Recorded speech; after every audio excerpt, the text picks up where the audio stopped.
활력 있는 하루 보내고 계십니까? 병원에 가도 잘 해결이 되지 않는 건강 문제에 대하여 3명의 기능의학 의사들이 유쾌하게 여러분과 함께 해결책을 찾아보겠습니다. 평생 활력을 위한 펜타 힐링, 지금 시작합니다.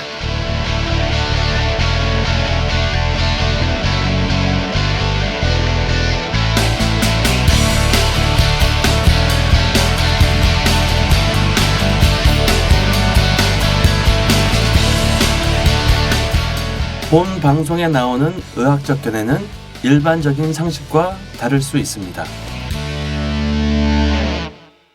제12회 평생활력 오베시티 코드 대신 읽어주기 편. 다이어트의 실패는 자기 자제력 때문이 아니다. 예, 안녕하세요. 반갑습니다. 안녕하세요. 반갑습니다. 안녕하세요. 예, 그동안 잘 지내셨습니까? 네, 잘 지냈습니다. 바쁘게 잘 지냈습니다. 시간이 정말 빨리 가네요. 예. 자, 소개하시고 시작하실까요? 예. 네. 항상 레이디 퍼스트. 네. 퍼스트. 네, 저는 기업에서 강의하고 있고요. 평생 활력을 위한 펜타일릭 팟캐스트를 함께 진행을 하고 있는 이주연이라고 합니다. 반갑습니다. 예, 안녕하세요. 정말 반갑습니다. 네. 네, 저는 펜타힐링으로 환자를 치료하고 있는, 그리고 여기 진행을 맡고 있는 이진호입니다. 안녕하십니까, 김준영입니다. 가슴을 어루만지는 남자였었는데 요즘 척추를 더 많이 만지고 있는 남자 김준영입니다. 반갑습니다. 네, 반갑습니다. 그리고 저희가 새로운 이제 고정 패널 분을 소개해 드려야 되는데요. 제가 너무 관심이 가는 분야라서 아침부터 원장님을 뵈는 순간 반가운 마음이었는데요. 비만 호르몬 종결자라고 자칭이신 거죠? 타칭. 타칭입니다. 네, 하고 계시는 우리 조준호 원장님이 이번 주부터 함께 합류하시게 되셨어요. 원장님 반갑습니다. 네, 안녕하십니까, 조준호입니다. 네. 목소리가 반갑습니다. 상당히 좋으시네요. 동물 목소리. 네. 동물 목소리요? 동굴. 네. 동굴. 네. 난 동물인 줄 알고. 네. 저희가 오늘은 이제 한국에는 번역이 안 된 책이라고 들었어요. 맞나요? 이게 번역이 안 된 책이죠. 네, 책. 이 책에 대해서 또 이거를 원서를 그러면 읽어주신 거예요? 조준호 원장님께서 읽고. 그렇죠. 저희가 이제 그 번역이 안 된 책들 중에서 되게 좋은 책들이 많은데, 그렇죠. 네. 그런 것들 사실 짬짬이 모여서 네. 읽곤 하는데요. 네. 이 부분에 대해서 이제 저희가 조준 원장님을 좀 모시고 예. 한번 얘기를 나눠봤으면 해서 시간을 잡았습니다. 그러네요. 너무 기대되고요. 특히 다이어트의 실패는 자기 자제력 때문이 아니다. 저는 다 자기 자제력인 줄 알았는데. 그게 오늘 조준호 원장님께서 말씀해 주실 건데요. 네. 이거를 아마 들으시면 굉장히 많은 위로와 또 희망을 얻게 되지 않으실까 그런 생각이 네. 듭니다. 기대합니다. 되게 기대되는 게 네. 얼마 전에 그 저희 생각소각실에서 네. 강의를 하셨거든요. 생각소각실? 네. 생각소각실이 어딘가요? 생각소각실이 저희 펜타힐 의원의 네. 11층의 생각을 좀 더 정리하고 네. 훨씬 또 맑게 만들어주는 데인데요. 네. 보통 이제 강의실이라고 얘기를 그렇죠. 저희 다 하죠. 강의실. 네. 근데 거기 강의실 이름을 생각소각실로 생각소각실. 지었어요. 네, 그래서 너무 좋네요. 나쁜 생각, 좋지 않은 생각, 네. 불안한 생각, 우울한 생각 이런 것들을 다 태워버려라. 네. 여기에서 그래서 생각소각실 네. 그런 것들을 이제 교육하고 알려주고 가르쳐주는 곳입니다. 예, 거기서 강의 듣는다고 뭐 바보가 되는 건 아니고요. 네. 머릿속에 시원해진다. 그렇게. 그렇죠. 거기에서 얼마 전에 이 오베시티 코드를 네. 강의를 하셨거든요. 조준호 원장님께서요? 네. 굉장히 성황리에 네. 아주 알찬 정보들을 많이 전해주셨어요. 그럼 왜 저는 안 부르셨어요? 예약이 다 차서 못 불렀습니다. 네. 그럼 이거는 참여하고 싶으면 누구나 참여할 수 있는 건가요? 누구나 참여할 수 있죠.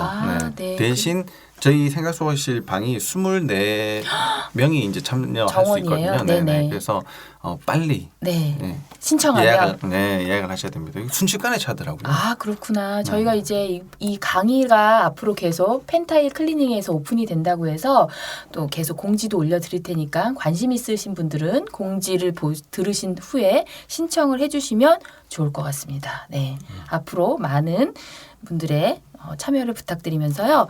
그러면 본격적으로 저도 오베시티 코드라는 책 제목이고요. 이 책을 쓴 저자는 제이슨 펑이라는 네. 의사 선생님이신 거죠? 네. 제이슨 펑? 펑. 예.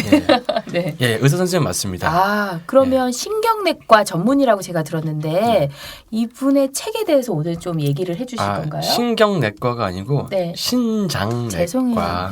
오늘 네. 설탕 든 커피를 안 주셔가지고. 네. 오늘 주제가 주제인 만큼 네. 신장내과 신장내과. 전문이시고 주로 이제 신장내과는 혈관 질환을 많이 보는 과죠. 혈관. 네. 그리고 이제 캐나다 분이시고요. 네.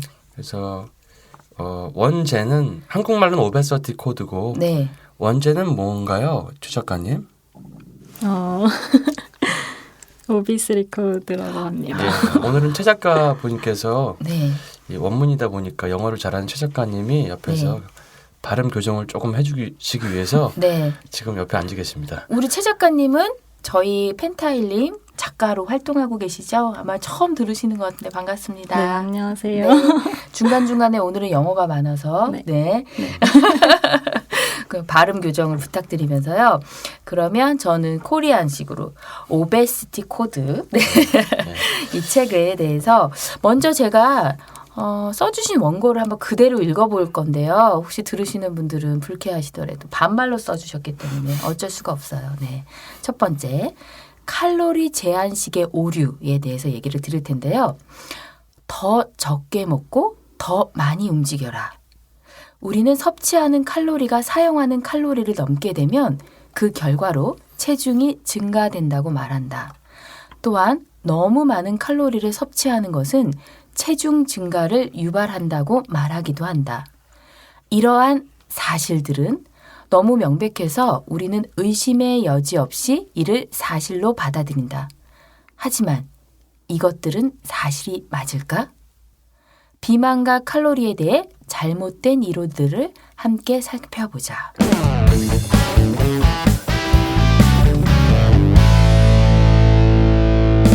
네. 야, 이거 굉장히 중요한 내용이네요. 네. 보통 살을 찐 분들은 거의 다 이제 이런 얘기를 듣죠. 병원 가면 그렇죠. 예를 들어 병원 가거나 아니면 가족들한테 야 그만 좀 먹어. 그만 좀 먹어라. 운동 좀 해라. 네. 운동 좀 해. 네, 작작 좀 먹어라. 그런데 지금 요거 네. 얘기를 들어보니까 비만과 칼로리에 대해서 잘못된 이론 그러고 나서 적게 먹고 더 많이 움직여라. 이게 혹시 잘못되지 않았나에 대해서 지금 화두를 던지시는데 지금 그 다음 내용이 굉장히 궁금한데요. 네. 여기에 보면 첫 번째 잘못된 추정일, 잘못된 가설 뭐 이런 의미인 것 같은데요.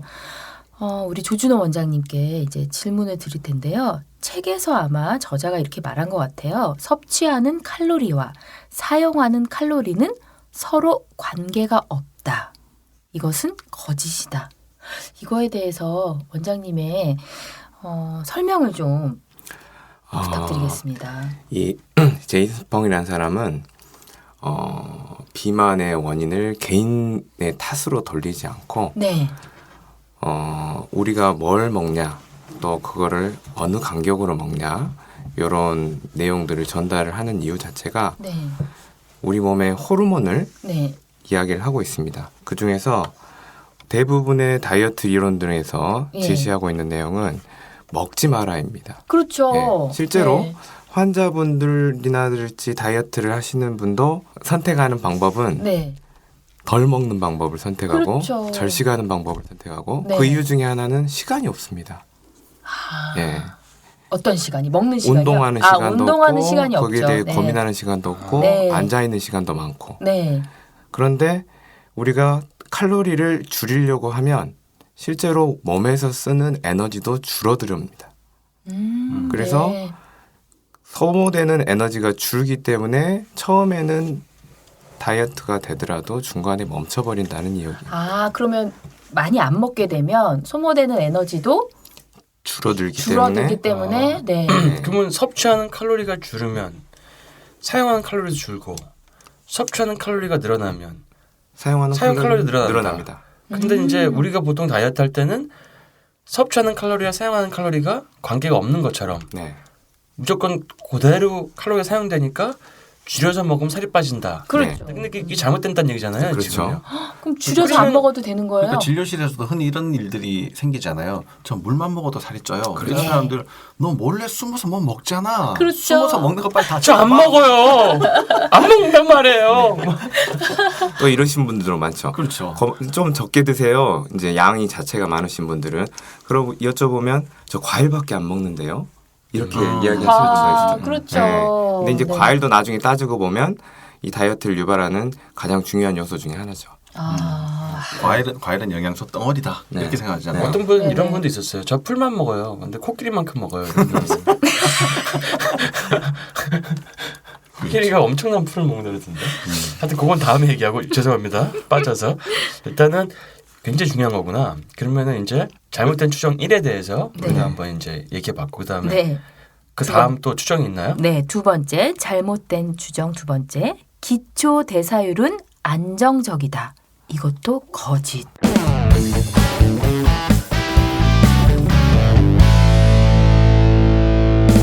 이것도 거짓이라고 말씀해 주셨는데 여기에 대한 부연 설명을 좀 부탁드리겠습니다. 기초 대사량이라는 거는 우리가 평상시에 생활하는 도중에 계속 소모하게 되는 그런 에너지를 이제 표현한 대사인데요. 네, 우리가 몸에서 네, 소모하게 그러니까 되는 우리가 숨을 쉬고 네. 뭐 소화를 한다거나 뭐 이렇게 심장도 뛰고 그렇죠. 이런 심장도 거죠. 뛰고 뭐 네. 생각하고 네. 머리에서 체온 쓰는 조절. 네, 네. 체온 조절, 그다음에 혈관 운동 그렇죠. 이런 것들 쓰는 것들이 대부분이지. 네.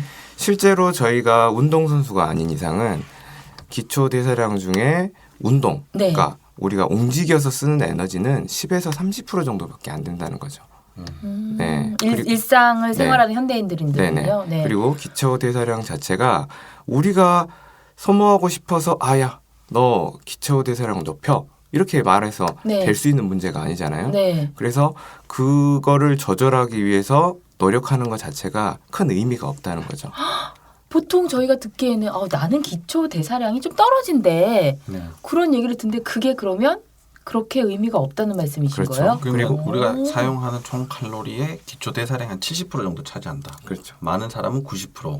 근데 이거를 더 느린다는 게 의미가 없다. 느릴 수가 없죠. 그거. 누릴 수가 없는 거고 우리 몸의 줄어들면 우리 몸 자체에서 그 설정 값을 정해서 네. 그러니까 내가 생각하지 않아도 설정 값을 정해서 기초 대사량을 결정한다는 거죠. 그럼 일단은 기초대사량이 떨어진 사람은 기초대사량을 어느 정도 정상적으로 좀 올라갈 수 있게 몸의 대사를 좋게 하는 건 되게 중요한 거겠네요. 그렇죠. 시험으로 따지면 국영수가 기초대사량이네. 70%니까. 그렇죠. 예. 국영수 공부 안 하고 뭐 사회, 자연, 뭐 지리 뭐 이런 것만 공부하면 성적이 안 올라가잖아요. 방금 이해가 확 됐어요. 그래서 실제로 기초 대사량을 늘리려면 우리 몸의 대사가 좋아져야 되거든요. 대사. 네, 쉽게 말하면 공장이 잘 돌아가야 돼요. 그러면 그러니까 제품이 나와야 되는데 공장이 안 돌아가면 네. 쓰이지가 않으니까 그 부분에 대해서 공부를 더 하셔야 돼요. 고민을. 대사가 왜 왜 떨어졌을까를. 떨어졌을까를요? 그래서 뭘 먹을까, 뭘 먹지 말까 고민하는 것보다 왜 대사가 떨어진 네. 원인이 무엇일까? 무엇일까? 이게 우리 만성피로 치료랑 되게 비슷하네요. 네. 사실 그 만성피로도 기초대사량이 떨어진 분들이 많고 자율신경이 흔들리니까 그걸 올리는 치료를 많이 했는데 네. 사실 제가 이렇게 자꾸 치료를 하다 보니까 제가 학교 다닐 때도 공부할 때 시험에 나오는 것만 공부했거든요. 점수가 올라는 국영수 중에서 시험에 네. 나올 거 족보 위주로 그렇죠. 5년간 족보 총 망라해서 네. 수업 시간에 동그라미 치는 걸 별표. 그럼 공부 잘하는 여학생들한테 필기 잘하는 여학생한테 밥 사주고 네. 그걸 쫙 모아서 그게 이제 기초대 대사량을 올리는 작업이었다고 네. 볼 수도 있겠네요. 가장 핵심적인 거. 근데 우리가 사실 만성피로 치료할 때도 펜타로 보잖아요. 네. 해독, 에너지, 뭐 신경계, 위장관 이게 사실은 어떻게 보면 기초대사량을 올리는 핵심 족보라고 볼 수 있는 거 아닌가 그런 생각이 드는데요.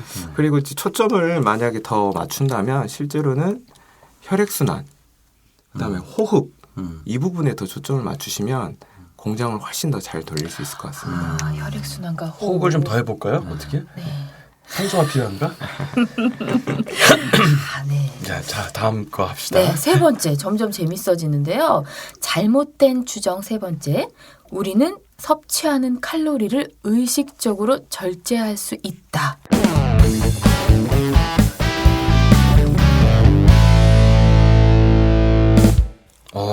이게 이거요. 또 거짓이래요. 우리는 그럼 무식적으로 먹나요? 어떻게 된 건가요? 이거? 네. 이런 얘기들을 굉장히 많이 하잖아요. 이게 계속 참고 있다가 네. 갑자기 폭식, 네. 그죠? 그다음에 그렇게 하는 게 죄책감이 느껴지니까 다시 거식. 거짓. 그렇죠. 그러니까 이제 식이장애들을 네. 굉장히 많이 겪잖아요. 보면은. 그렇습니다. 그러니까 다이어트를 그럼 줄여서 먹는다는 거는 굉장히 위험한. 그럼 계속 먹을까요, 중에 그냥? 하나다. 그렇죠. 결국에 총량은 비슷하거나 더 늘 것 같은데 배고픔이라는 자체는 우리는 행복하기 위해서 먹는 것도 있잖아요. 그렇죠. 그래서 네. 배고픔을 참다 보면 나중에는 결국에는 네. 음식을 갈구하게 되고 예. 갈구하면 탐닉해요. 예, 보통 어떤 코스를 겪게 되냐. 담ник. 네, 탐닉해요 음식을. 많이 먹었으니까 야 운동 더 하자. 그렇죠. 더 하다 보면은 이제 이제 무릎이 아파지죠. 네.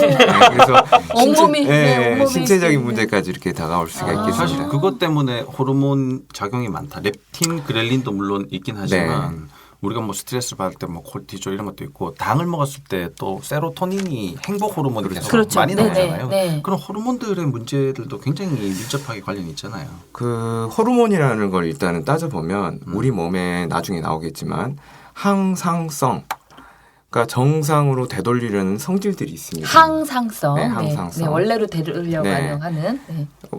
다른 요인도 마찬가지지만 항상성이라는 거는 내가 조절할 수가 없습니다.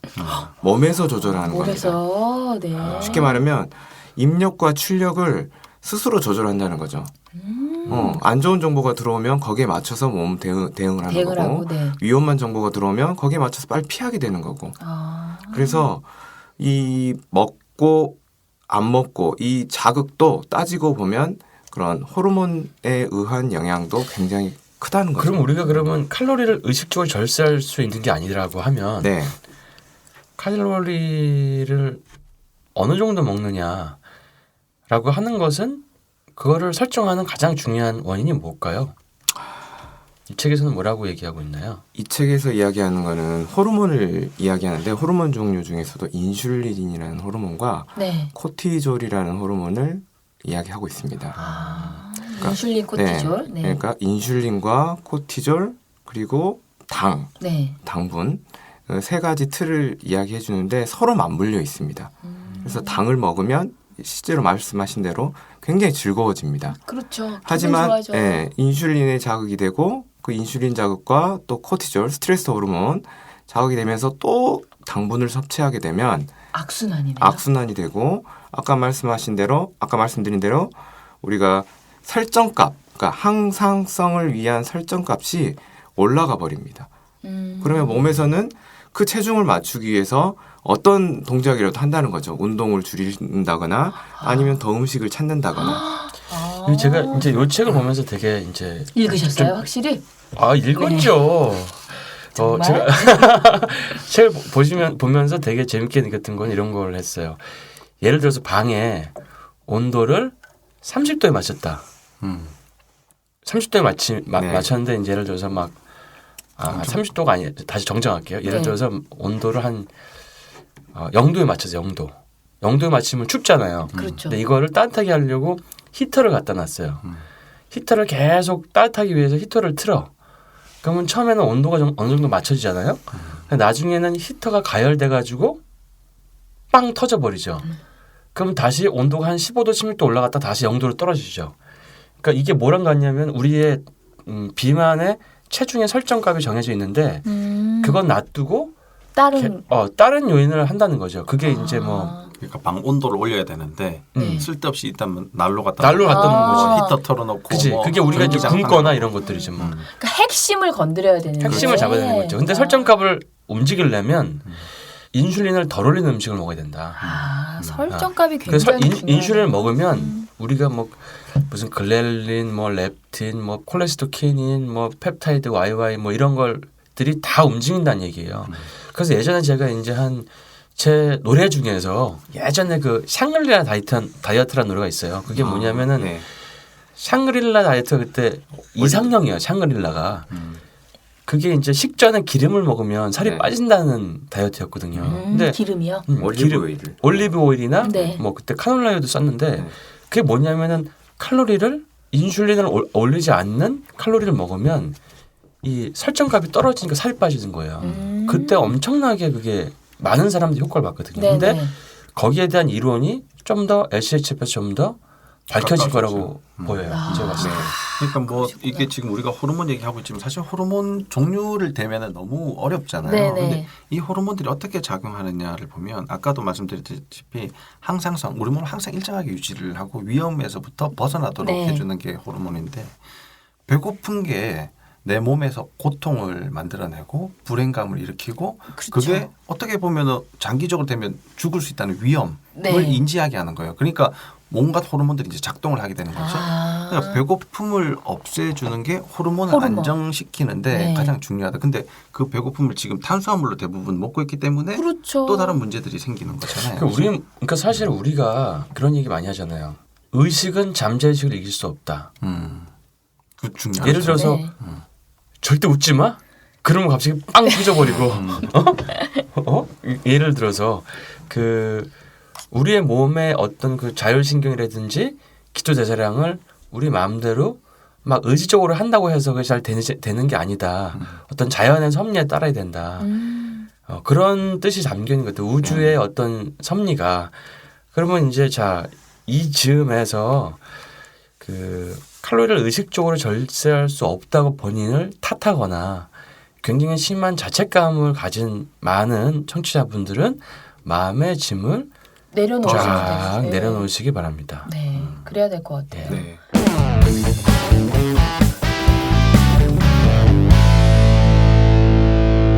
스스로 다이어트를 결심했다가 자제가 안 되고 절제가 안 되니까 그 부분에 대해서 나는 이게 안 되는 사람이구나라고 나는 작심삼일 네. 인간이야. 네. 뭐 예, 자존감이 확 떨어지거든요. 실제로 이제 우리 다이어트 산업 자체가 상대방에게 잘못을 전가하는 편입니다. 맞아요. 네. 아이 네. 나쁜 다이어트 산업. 네, 너가 잘못해서 안 빠지는 거지 나는 제대로 제시를 했고 그죠. 제대로 된 제품을 줬으니까 더 해라. 네. 더 사 먹어라. 이런 쥐어짜서 그죠. 그렇죠.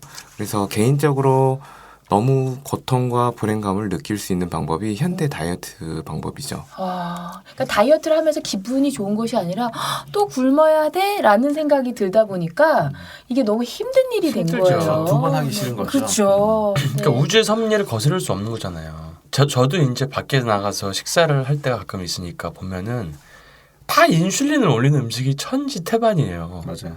근데 이제 그거를 먹으면 설정값이 올라가던데 그러면 몸에서는 자꾸 그 항상성이 좀 더 살찐 대로 가게 하려고 자꾸 움직이게 돼 있고 그렇죠. 그런데 본인한테 그거를 전가해 버리면 나는 죄인이야. 다 내 그렇죠. 잘못이야. 네, 그래서 폭식하면 또 환자로 낙인 찍히게 되고 그렇죠. 그러다 보면 이제 그 사람이 자기에 대한 어떤 자신감도 떨어지고 자기 그게 혐오가 생기고요. 그게 악순환이 되는 것 같아요.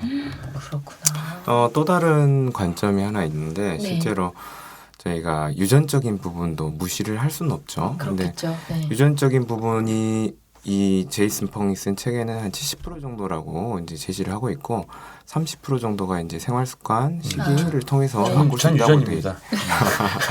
그런데 이제 유전적인 부분도 현대에서는 이제 후성 유전학이라고 해가지고 후성 유전학이요. 네. 어떻게 살아가고 어떤 방법을 선택하냐에 따라서 바뀔 수 있다는 거죠. 발현되느냐 안 되느냐라는 그렇죠. 말씀이신 그래서 거죠. 네. 유전자를 켜고 또 끌 수도 끌 있다. 수도 있다. 그래서 그 방법도 같이 고민해 보는 것도 좋은 건강을 위한 전 어렸을 방법이 될 때부터 것 같습니다. 통통했어요. 그러시죠? 살이 마른 적이 없었어. 근데 그렇게 또 많이 먹는다고 찌지도 않아. 그러니까 제가 옛날에 통통했어요 항상. 근데 이제 고3 때 공부를 하도 안 하다 갑자기 해야 되니까 체중이 한 10몇 킬로가 쪘었거든요. 근데 대학교 들어갔는데 공부를 안 하니까 다시 정상이 되어버렸어. 그러니까 그게 어떻게 보면 일시적으로 그때 인슐린 올린 것도 많이 먹고 그때 이제 과도하게 막 뭔가 조금 스트레스가 많았으니까 스트레스가 많으셨겠죠. 네. 올라갔다가 다시 왔나 봐요. 오늘따라 공부 얘기를 굉장히 그렇게 많이 또, 하시네요. 네, 많이 하시네요. 뭐 좀 많이 공부하고 오셨나 봐요. 여기 세 페이지.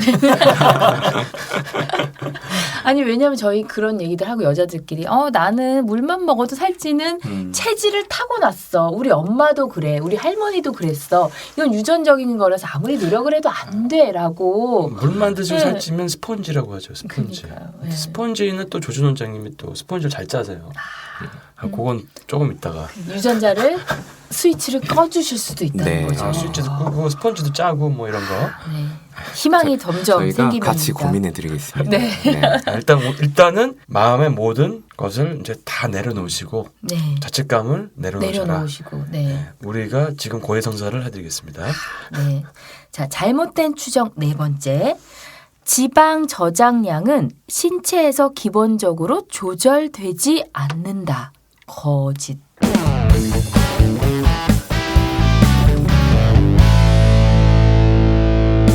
이것에 대해서도 좀 설명 좀 해주시겠어요? 지방 저장량이 신체에서 기본적으로 조절된다는 얘기죠. 조절된다는 얘기죠. 그쵸. 않는다가 거짓이니까. 않는다 것이니까 이거 않는 헷갈리네. 네, 헷갈려요. 우리나라 자, 말이. 그러면 네. 이쯤에서 좀 부연 설명이 필요할 것 같습니다. 그 원래 이 내용을 잠깐 보면 네. 우리가 많이 먹으면 그냥 지방이 막 늘어날 거다. 네. 그렇게만 알고 있었죠. 사실. 그렇죠. 네. 그런 얘기가 아니라는 거죠. 우리 몸에서 다 조절을 해준다는 네. 얘기잖아요. 그렇죠. 그러면 단지 먹는 것 때문에 지방이 생긴 게 아니다. 네. 그리고 우리가 먹는 것 때문에 지방이 다 쓰레기처럼 남은 것들이 지방으로 가는 게 아니라 그러면 그 외에 그걸 조절하는 원인이 있다는 얘기인데 그렇죠. 그럼 우리가 이거를 어떤 사례에서 볼 수 있을까요? 일단 지방을 누가 축적을 시키고 누가 분해를 하느냐 일단은 살펴보면 이 책에서는 호르몬을 이야기하기 때문에 인슐린과 코티졸을 좀 설명을 드리겠습니다. 인슐린과 네. 코티졸이요? 인슐린을 올리면 지방은 저장이 됩니다. 그 말은 맞죠. 인슐린을 올리는 식단이 들어가면 지방은 축적이 될 거고 인슐린을 내리는 식품을 선택하면 지방은 분해가 될 겁니다. 아, 네. 인슐린 주사를 맞으신 분들은 체중이 보통 막 5kg, 8kg씩 찌시더라고요. 쉽게 그렇죠. 찔 수 있죠. 근데 병원 가면은 인슐린 주사 주면서 살 빼세요 그러잖아요. 맞아. 안 되는 그렇죠. 거지. 네. 막 고생은 하는데 주사 맞고 또 살찌고 이렇게. 결과만 조절하다 보니까 그렇게 된 거고. 아니 이제 당뇨 환자분들도 그렇죠. 당뇨약이 인슐린 올리는 약이 있고 인슐린 낮춘 약이 있는데 네. 인슐린 올리는 약만 잔뜩 처방 받으셔서 오셨는데 살이 안 빠진다고 계속 혼난대요. 그렇죠. 그래서 제가 인슐린 낮추는 약으로 싹 바꿔드리면은 그 체중이 좀 잘 빠지거든요. 근데 그런 게 보면은 단지 내가 먹어서 많이 먹으니까 이게 축적이 된다고만 알고 계셨던 거죠. 그렇죠.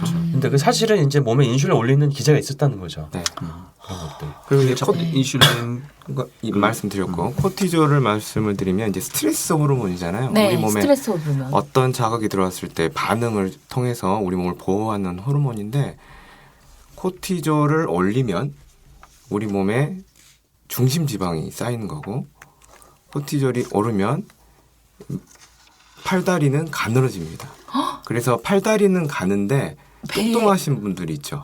네, 그러신 분들은 굉장히 스트레스 상황이라는 거죠. 그러니까 콜티졸이 스트레스 호르몬 아니에요. 네. 그럼 스트레스 많이 받으면 배는 나오고 팔다리는 가늘어진다. 팔다리는 얇아지고요. 그러니까 스트레스 받으면 살찐다는 얘기네. 그렇죠. 그래서 스트레스 받으면 안 되겠네. 네, 그렇죠. 코티졸을 올리는 어떤 생활 습관이 있다. 그리고 그 그런 스트레스- 상황에 놓여 있다.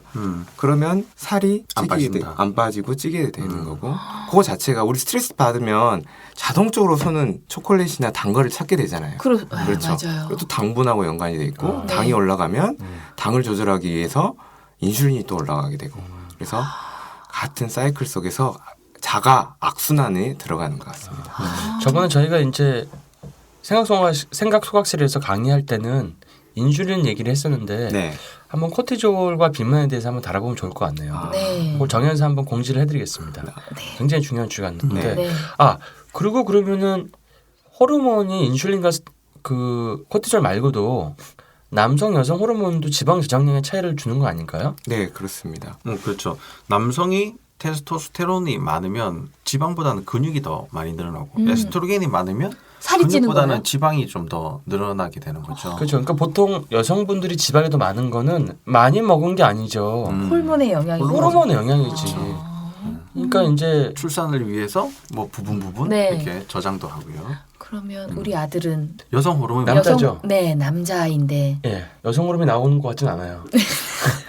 그런데 다행이네요. 이런 문제가 또 있어요. 네. 지방이 계속 늘어나잖아요. 네. 그럼 지방 세포에서 에스트로겐을 또 만들어내거든요. 아, 그런 거예요. 그렇죠. 그래서 맞아. 내가 먹는 것 때문에 지방이 늘어나고 네. 호르몬 때문에 지방이 늘어나 있는 상태라면 네. 에스트로겐이 더 많이 또 만들어지는 많이 생성되고 그렇죠. 있을 가능성이 높다는 거죠. 그렇죠. 그러니까 네. 뭐 물론 남자니까 네네. 테스토스테론 남성 호르몬보다 에스트로겐이 더 더 많이 나오지는 않을 거예요. 않겠지만, 네. 근데 원래 나와야 되는 수준보다 과하게. 조금 더, 과하게 나온다 하면 얘네들은 이제 여성의 성격을 따라가는 거죠. 네. 소심해지고 네. 뭐 저 구석에 가서 울기도 잘 울고 네. 가슴도 나오고 그 여성용 유방 전문 병원이 이제 생기는 거거든요. 그러니까 제가 왜 가끔 여름 되면 이제 눈에 보이기 시작하거든요. 남성들 분 중에 살이 찌신 분들은 유방이? 네. 남성 유방이? 네 이제 드러나잖아요. 여름에 그렇죠. 치료 입으면 네. 뭔가를 하나씩 사드려야 될 것 같아요. 그렇죠. 그래서 유방암도 남성 유방암이 전체 유방암 지구의 네. 전 세계 전체 인구의 1%가 채 안 됐었거든요. 네. 근데 한 3%까지 지금 올라가는 추세 전 세계적으로 그럼 그것도 호르몬의 영향인가요? 굉장히 많죠. 지방을 그럼요. 늘어났기 때문에. 그리고 네. 거기는 환경 호르몬도 있고요. 그러니까 원래 지방 세포가 지방이니까 그렇죠. 지방 세포는 지방이죠. 그렇죠. 네. 근데 우리가 많은 그 환경 독소 중에서 지용성 독소, 페인트, 뭐 네일, 그다음에 뭐 플라스틱, 뭐 이런 뭐 이거 폐기물들, 농약 이런 것들은 지방에 축적이 되니까 그런 것들이 축적이 되면 이제 환경에 에스트로겐이 나오잖아요. 그런 게 나오게 되면 더 이제 에스트로겐 흉내를 낼 수 있는 독소가 많아지니까 몸에 에스트로겐이 더 많아지는 거죠. 그래서 지방이 또 환경 독소 때문에 지방이 쌓인다는 말씀이신 그렇죠. 거예요? 그러면 남자들은 그런 독소가 몸에 환경 독소가 있으면 에스트로겐 작용을 하니까 더 지방이 쌓이는 거지. 몸 남자인데. 네. 실제로는 저희가 그 우리 지방 세포를 너무 미워하면 안 됩니다. 네, 그 이유 중에 하나가 우리 몸에 들어오는 환경 독소들은 지용성, 네. 즉 지방 친화적입니다. 근데 지방이 가장 많이 들어있는 곳은 머리입니다. 뇌. 뇌. 네. 네. 그래서 환경 독소가 들어올 때 뇌로 가면 큰일이 나잖아요. 그래서 그렇죠. 지방 세포가 먼저 흡수를 해가지고 뇌를 보호해주는 기능이 있습니다. 또 걔는 나름대로 또 네, 일을 기능을 하고 있어요. 있었네요. 네, 그래서 너무 미워하거나 근데 우리가 걔를 미워했어요. 그렇죠. 네. 그래서 너무 또 안 먹거나 지방세포 지방을 너무 빼고 네. 체지방률을 낮추고 근육량 늘리려는 시도들은 네. 실제로는 우리 몸의 방어 체제를 조금 약화시키는 요인 중에도 들어갈 수 있습니다. 새로운 저희가 그동안에 생각하지 않았던 새로운 사실들에 대해서 반대로 생각했던 것들에 대한 얘기들을 지금 많이 해주고 계신데요. 네. 저희 뇌는 뭔가 보호해줄 배려가 좀 있는 것 같은데요. 그런 것 같아요. 그러면 이제 자, 5번째. 5번째. 잘못된 추정 5번째. 칼로리는 칼로리다? 거짓.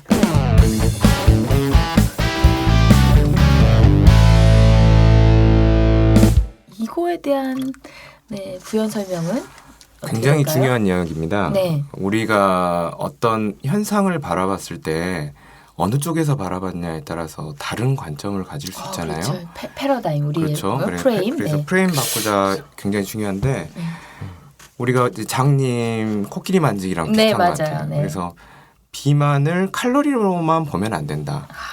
칼로리가 높은 음식을 먹었다고 해서 그게 살이 찌지는 않는다. 아까 말씀드린 대로 호르몬 베이스로 보자. 인슐린을 올리는 음식을 먹으면 비만이 되는 거고 인슐린을 낮추는 음식을 먹으면 살이 빠진다는 겁니다. 그 저희가 그 동안에는 칼로리를 줄여야 한다라는 그 장님 코끼리 말씀하셨으니까 배만 만지셨던 어떤 장님은 칼로리만 줄이면 살이 빠져. 그렇죠. 라고 얘기를 저희는 들었는데 네. 또 그런 의사 선생님 또는 전문가의 조언을 들었는데 원장님의 말씀을 들으니까 그것이 아니라 인슐린을 높이는 음식을 좀 피해야 한다. 뭐 이렇게 제가 이해를 해도 네. 될까요? 그러면 그러니까 이런 거네. 뭐 산은 산이요, 물은 물이다. 근데 칼로리는 인슐린과 코티졸이다. 이렇게 정리하면 되지 않을까요? 어려워졌어요. 갑자기 어려워졌어요. 네. 공부 얘기하더니 막 공부를 너무 열심히 하신 것 같아요 지금. 그러니까 똑같이 2,000칼로리를 먹어도 먹는 종류에 따라서 이거는 달라질 내 수 몸에서 있다? 완전히 달라질 수 있다. 그렇죠. 아, 그래서 그렇구나. 우리가 이제 그 식품 구성표를 볼 때 네. 뒤에 당이 얼마가 있고 뭐 맞아요. 지방이 네. 얼마가 있고 트랜스 지방이 얼마가 있냐.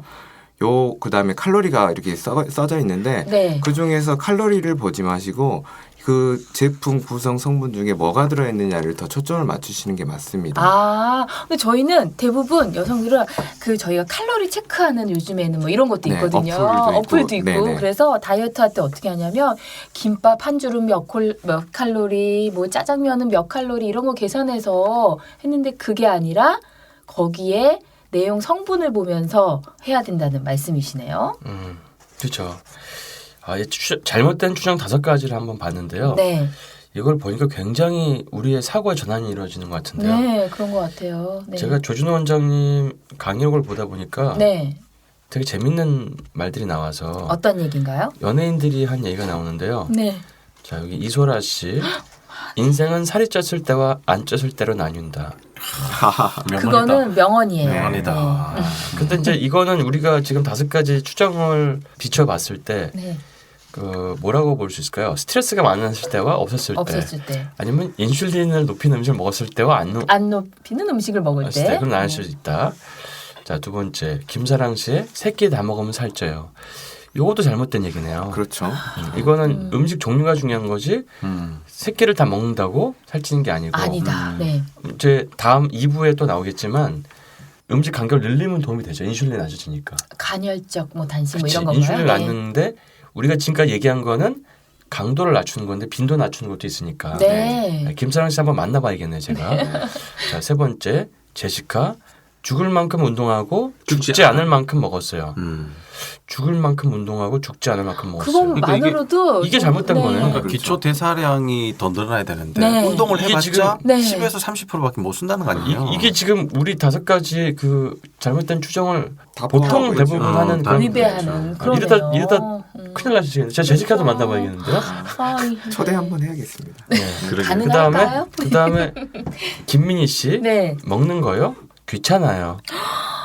그 행복한 그러니까 거를 이것도 참 이렇게 먹으면서 죄책감을 많이 느끼면 네. 사실 이렇게 자꾸 회피하게 되는 그렇죠. 것 같아요. 그죠? 아. 귀찮다, 싫다, 뭐 맛이 없는 것 같아, 네. 뭐 입맛이 안 맞아. 사람이 진짜 이 먹는 것에서 주는 행복감 그때 또 세로토닌이 나오기도 한다고 하는데 네. 이것을 다 마치 굉장히 나의 적인 듯이 지금 살고 있다는 거잖아요. 근데 이제 이분들은. 먹는 거가 귀찮다고 하시는 여자분들이 가끔 봤는데 네. 근데 그런 분들은 몸도 차고 만성 피로에 약간 탈모 머리카락도 가늘고 뭐 이런 여러 가지 그 근근한 상태로 사시더라고요. 근근한 상태로. 근근한 상태로. 굉장히 본인의 만족도가 떨어지기 때문에 네. 통증에도 예민해집니다. 그렇겠죠. 네. 이렇게 저는 안 귀찮아요. 먹는 게. 자, 그다음에 5번째 옥주현 씨 먹어봤자 내가 아는 그 맛이다. 세상에 먹을 수 얼마나 다채로운 아니, 맛이 많은데. 세상에 맛집에 가봤자 그 맛이 그 맛이다 라는 거잖아요. 슬프다. 왜냐하면 이게 이 살을 찌지 않기 위해서 적게 먹고자 하는 어떤 부분 자기 의지죠. 위안이라고 네, 할까? 의지죠. 맞아요. 예. 근데 네. 맛있다는 얘기지. 네. 맛있는데 그 맛이 하면서 그렇지. 스스로 거지. 안위하면서 그죠? 나 그 나의- 맛을 기억하고 이건 있어. 이렇게 할 수도 뭐 있겠네. 이런 거지. 뭐 할머니들이 그렇죠. 그놈이야. 뭐 그런 얘기도 하시고 네. 옆에 또 재밌는 게 있네요. 배가 고파서 배를 만져봤는데 배가 불러 있었다. 이건 뭐, 굉장히 의미심장한. 이 사람이 뭘까요? 제가 봤을 때는 이 사람은 스트레스가 많고 평상시에 맥주도 한 캔씩 먹고 빵 좋아하고 그래서 복부 지방이 생겼는데 인슐린 높고 코티졸이 높다 보니까 자꾸 복부는 나오는데 그냥 공복감이 있는 거지. 그러니까 그렇죠. 배가 잘 고픈 거죠. 그래서 아니 제가 요 그림을 보고 왜 배를 만지세요, 강사님? 아니 저희 지금 김준영 원장님이랑 저랑 눈이 서로 배를 아니 만지면서 사실 지금 이제 제가 꼬르륵 하는 소리가 이게 녹음될까봐 되게 걱정을 하면서 이렇게 있었는데 저 그림을 보니까 제 배를 이게 부른 배가 만져져서 약간 이미 불러 있죠. 그러게요. 배가 어머나. 부른데 왜 꼬르륵 끓는 거야? 네. 그렇죠. 우리 지금 아무것도 안 먹고 방송을 하다 보니까 배에서 꼬르륵 소리가 나는데 만져보니 배는 불러 있었습니다. 이 현실이 갑자기 작금의 현실이. 자, 우리가 네, 지금 오늘 안 슬프네요. 거는 5가지 핵심만 알아도 굉장히 많은 네. 변화를 일으킬 수가 있고 네. 우리가 체중의 항상성을 떨어뜨리는 그쪽으로 가기 위해서는 인슐린과 코티졸을 조절하자. 인슐린과 코티졸을 조절하자. 네. 오늘의 핵심 네, 내용이네요. 핵심 여기다가 네. 하나 더 추가를 드리면 프레임을 바꿔보자.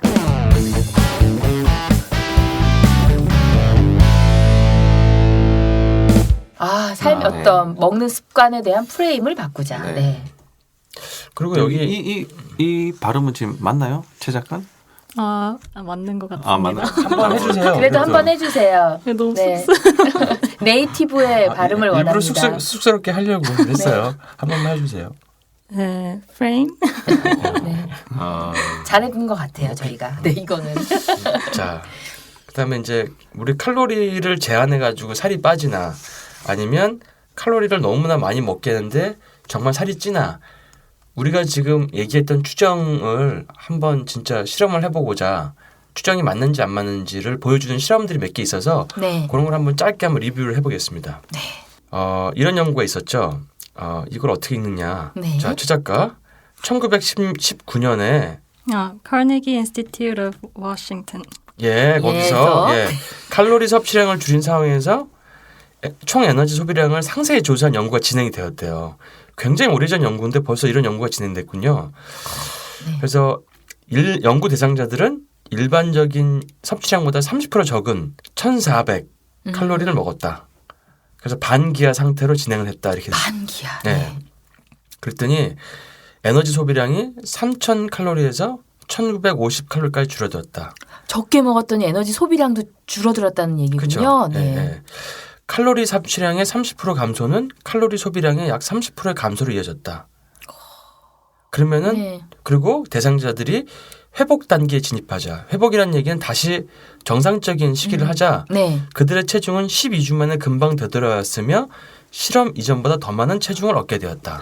이게 바로 요요네요. 바로 이게 이제 요요죠. 네. 우리가 보통 일반적으로 하는 다이어트죠. 그렇죠. 저희 다이어트 하고 났더니 제일 무서워하는 요요. 네. 이제 끊임없는 다이어트의 굴레에서 벗어나지 못하는 다이어트 중독자가 되는 건데 네. 이런 실험이 이미 이루어졌다는 거죠. 1919년에. 근데 아직도 그런 걸 하고 있다는 게 참 좀 안타까운 안타깝네요. 거죠. 정말로. 저희 맨날 그렇거든요. 한 3개월에 한 번씩 여성들이 다이어트 해야지 다시 요요가 와서 더 찌고 또 그거보다 더 적게 먹어서 다시 칼로리는 감소돼서 또 더 찌고. 네. 이 방송을 들으시는 청취자분들은 절대 이 방법, 이 올드 패션드한 이 방법을 네. 이제 하지 마시고 주책감을 느끼지 마시고 네. 뉴 컨셉으로 프레임을 전환하는 프레임을 전환해서 한번 네. 정말 건강하고 날씬하게 새롭게 네. 인생을 즐겨보셨으면 좋겠습니다. 그러셔야 될 것 같아요. 이 논문을 요약하자면 네. 칼로리 섭취량을 줄이면 칼로리 소비량도 줄어서 장기적으로 봤을 때는 오히려 살이 더 찌게 더 되는 찐다. 그리고 굶으면 나중에 더 찐다. 그렇죠. 당장에는 빠져 효과가 보이지만 있을지 모르지만 시간이 지나면 더 쪄져 있다. 더 찌고 더 상태가 안 좋아질 수 네, 있겠네요. 그렇죠. 다시 또 선택하는 방법은 또, 또 칼로리, 절식이 네. 될 것 같습니다. 네. 그분이 그러면서 몸은 점점 망가지고. 망가지죠. 네. 정말 전 이런 여성분들을 다 구해드리고 싶어요. 그러니까요. 어떻게 하면 이 마음 어루만져 줘야죠. 그 마음까지. 다 펜타일 클리닉으로 우리 세 분의 원장님을 만나시면 네. 아니 꼭 안 오셔도 돼요. 대신에 이거를 네. 듣고 이런 것들을 일상생활 실천하시면 됩니다. 네, 생각의 전환부터 하셔야 될 것 그리고 같아요. 왜냐하면 이런 마음의 짐부터 내려놓으시죠. 왜냐하면은 맞아요. 네. 방송을 틀어도 항상 적게 먹는다. 뭐 굶어라. 너 많이 먹지 않냐. 하여튼 이런 잘못된 상식이 계속 우리가 지방의 누명만 있는 게 아니라 네. 이런 다이어트에도 되게 누명이 많은 거예요. 그러니까 역설이죠, 역설. 네. 굶으면 살찐다는 얘기지. 근데 그렇죠. 그런 분 너무 많이 보잖아요. 많이 보죠 주변에서. 자, 그러면은 또 한 가지의 실험을 한번 우리가 한번 볼까요? 네.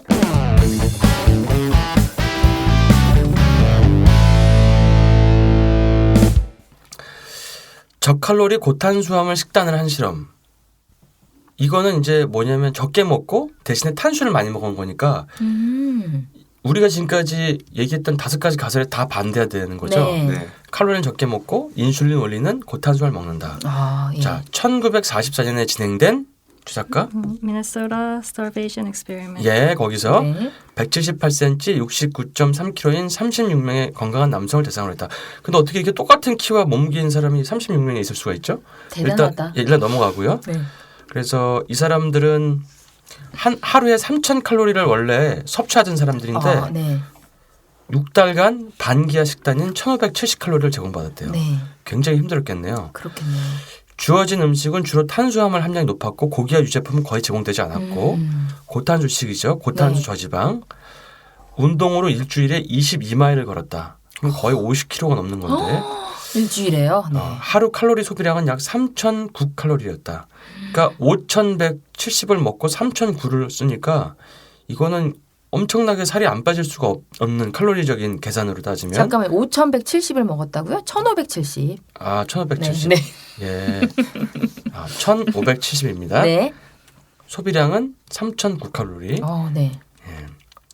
이 실험할 때 굉장히 저 실험 참가비를 많이 줬지 않을까 싶은데. 그러지 않고선 이걸 버틸 수 있었을까요? 6달 동안. 네. 연구에 참가한 남성들은 생리적인 정신적인 변화를 경험하였고 일부 참가자들은 일부가 아니라 일관된 변화는 지속적인 추위를 겪었고 참가자 중에 한 명은 6월에 셔츠 위에 스웨터까지 입고 밤에는 이불을 2개나 겹쳐서 덮고 잤다고 설명했다.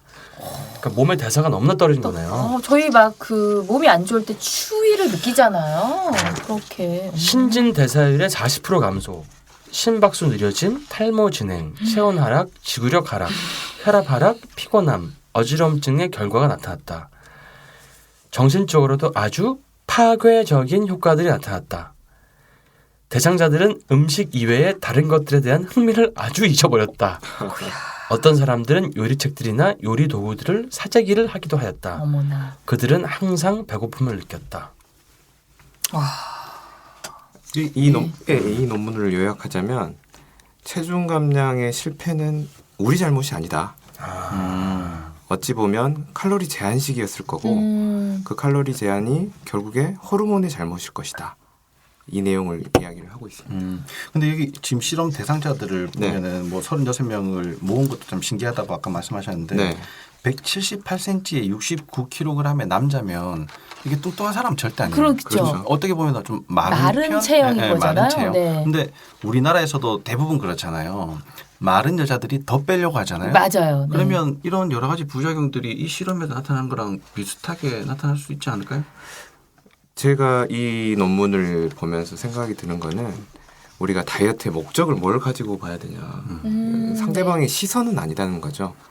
예, 다이어트를 하면서 몸이 망가지면 안 된다는 거죠. 그렇죠. 그래서 건강을 위해서 가야 되는데 이 나타나는 부작용들을 보면 대부분 다른 호르몬들, 특히 갑상선 호르몬, 성 호르몬, 다른 호르몬까지 영향을 미쳐서 아마 삶의 질이 굉장히 떨어진 상황이 올 수가 있습니다. 많이 예민해지고 네. 그랬을 것 같아요. 네.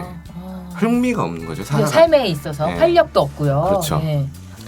자, 그러면 오늘 1부에서 저희가 이제 5가지 우리가 알고 있는 비만의 잘못된 상식에 대해서 한번 짚어보는 시간을 가졌습니다. 네.